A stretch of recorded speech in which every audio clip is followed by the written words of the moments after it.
국방부 장관의 지시를 받고 국회로 출동하셨다 그랬지 않습니까? 네.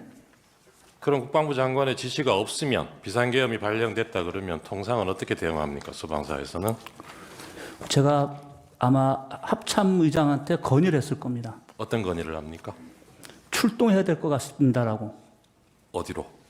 만약에 제가 전화를 먼저 했던 데가 경찰입니다. 왜냐하면 모든 서울 안보에서 제일 먼저 하는 데가 경찰입니다. 그래서 네. 경찰에다 물어보고 상황이 뭔지 확인할 겁니다. 그런데 그게 국회라고 확인되면 저는 이런 것 같아서 국회가 네, 저희 네, 담당 알겠습니다. 저희가 갈 네, 겁니다라고 그날은- 이야기했습니다. 그날은 국방부 장관이 먼저 전화가 왔기 때문에 그 지시에 따른 거라는 거죠. 그렇습니다. 예. 아까 증인도 거의 소방사에서 선발대 보내고 바로 같이 출발했죠, 증인도. 증인도 그날 출동 네. 지시 내리고 네, 그 부하들이 움직이기 전에 증인이 먼저 출동하셨던 거 아니? 제가 먼저 갔습니다. 그렇죠. 네, 그 아까 차 안에 계셨다 그랬는데 네. 컨테이너 4분의 1 크기? 그러니까 그 크기가 그러니까 좀 그러니까. 상상을 좀 시켜드리려고 한 건데 일찍 그냥 작은 차입니다. 도착하셔서 네. 이 상황 끝날 때까지 계속 그 차 안에 계셨던 겁니까? 그렇습니다. 그 차 안에 누가 있었죠? 그분 저 우리 부관, 부관. 운전관 이렇게 운전관. 셋이 있었습니다. 예. 자리가 그러면 운전관 있고 부관은 앞에 있고 조수석에 있고 저는 뒷자리에 뒤에 있고 증인 혼자 그렇습니다. 있었기 아까 전화기 3개로면 계속 전화 통화하느라고 정신 없었다 그러셨죠? 그렇습니다. 그때 운전관은 자고 있었다 그래요. 그건 인지하셨습니까 그때? 차가 계속 이동하는 상황인데 잤을 리는 없을 텐데. 잤을 리는 없어요. 예, 차가 계속 돌았습니다. 매각을. 그 전화를 계속 하고 뭐 통화 계속 중이었다 그랬잖아요. 그 부관도 그 전화를 들을 수는 있는 상황이었죠. 그거는 제가 모르겠습니다. 네.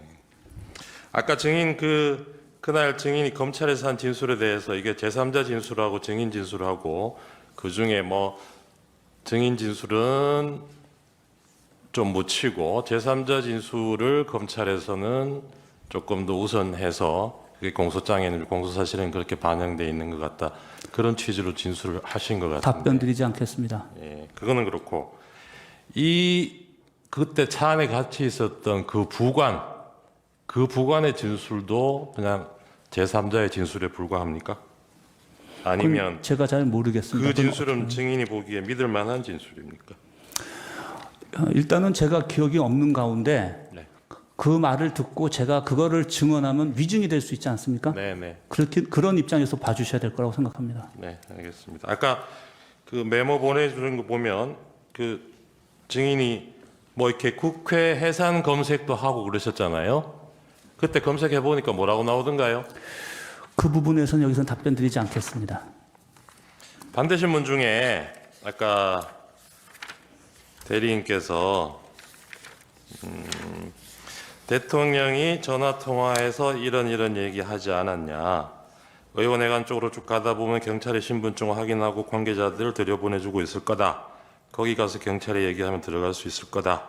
이렇게 얘기하지 않았냐고 물었는데 증인 답변을 안 하셨어요. 이 부분도. 네, 근데 원래 증언 거부할 수 있는 거는 네, 본인이 네, 유죄 판결 받을 수 있는 사실이 드러날 염려가 있을 경우에 안 할 수 있는 겁니다. 네. 근데 지금 이 내용은 만약에 대통령이 이런 얘기 했으면 대통령한테도 그렇고 증인한테도 그렇고 유리하면 유리하지 불리할 게 하나도 없는 얘기예요. 근데 제가 이거 왜 답변을 안 하세요? 제가 정확하게 그걸 모르거나 기억이 안 나는데 이거 얘기를 어떻게 해야 돼요? 기억이 안 난다는 취지입니까? 네, 알겠습니다.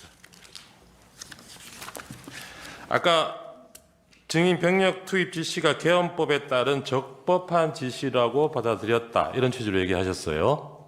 그렇습니다. 처음에 출동 지시 받았을 때는 그럴 수도 있다고 생각합니다. 근데 네, 이 생각이 나중에 대통령하고 전화 통화하고 그 이후에도 이 생각이 유지가 됐어요. 계엄 상황 끝날 때까지 이 생각이 유지가 됐습니까? 상황 평가는 계속 이루어집니다. 군인들한테는. 그러니까요. 근데 네. 그 평가가 재평가되기 전에 상황이 종료가 됐습니다. 네. 굉장히 빠른 시간이 끝났기 때문에 재평가가 될 상황이 그 없었습니다. 중간에 이게 적법 여부에 대해서 의문을 가지는 순간이 한순간도 없었어요. 왜냐하면 병력이 외곽 대치선에 점령조차도 못했는데 네. 제 모든 관심은 병력이 배치돼서 그 배치 결과를 보고하고 예하 지휘관들이 이런 상황입니다. 어떡할까요? 라는 말을 들어야 되는데 도착을 안 했는데 어떻게 다음 거를 생각합니까? 그 당시의 상황에 대해서 증인하고 참모장하고 생각이 좀 다르지 않았던가요? 참모장은 제가 굉장히 신뢰하는 우리 제 장군 우리 전인데 네. 굉장히 어떻게 보면은 좀 항상 저랑 의도적으로 반대 입장에서 레드 팀에서 항상 조언해주는 우리 후배입니다. 예. 그래서 제가 상당히 존중하는 후배고 그때 그날 참모장은 레드팀으로서 어떤 의견을 내던가요? 직접 먼저 가시는 게 맞겠습니까라는 얘기를 제가 들었던 것 같고 네. 그 다음에 몇 가지 조언을 한 것 같은데 다 기억나지는 않습니다.